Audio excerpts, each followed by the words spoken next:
सोलापूर मध्यमधील असणारे नागरिकांची प्रतिक्रिया आपण घेण्यासाठी इथे आलेलो आहोत।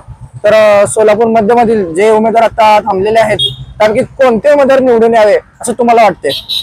चेतन भाऊ नरोटे यांनी निवडून यावं आम्हाला तर असं वाटतं।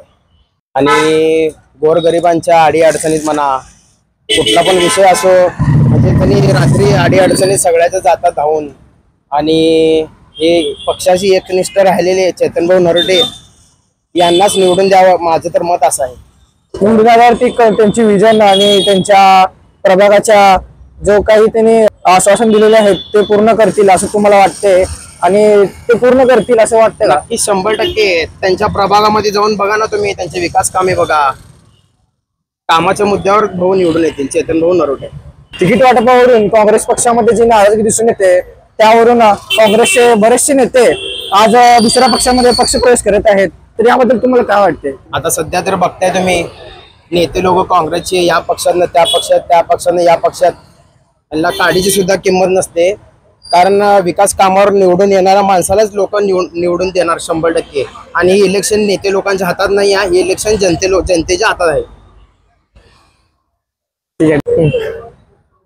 चेतन भाऊवरती जे विकासाच्या कामाबद्दल जे टीका होत आहेत, जे काही ते त्यांच्याबद्दल काम केलं नाही असं म्हणत आहेत, त्या विरोधकांना तुम्ही काय सांगा? काय नसतंय साहेब, कसं आहे तुम्ही त्यांच्या प्रभागामध्ये फिरून बघा, दिवसाला पाणी आहे, 24 तास पाणी आहे, त्यांनी सगळ्यांच्या अडीअडचणीला धावून जातात मेंबर। आणि उगाच जनतेने त्यांना 5 टर्म निवडून दिले नाही आहे। तुम्ही फक्त त्यांचे कामं बघा आणि भाऊ 100% कामाच्या विकासावर जोराने निवडून येतील। सोलापूर मतदारसंघातील काही नागरिकांशी संपर्क आपण साधत आहोत, तर त्यांची प्रतिक्रिया आपण जाणून घेऊयात। सोलापूर मध्यमधील कोणता उमेदवार निवडून यावा तुम्हाला असं वाटते? Only one and one Chetan भाऊ नरोटे, जनसामान्यासाठी लढणारा माणूस हाच आम्हाला आमदार म्हणून पाहिजे।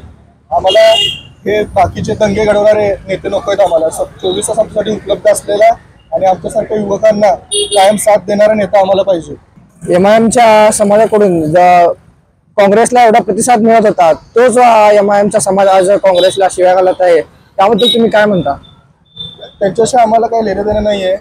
भाजप असेल, एमआयएम असेल, हे दोन्ही पक्ष हे दंगे घडवणारे नेते, ते म्हणतात बटेंगे तो कटेंगे।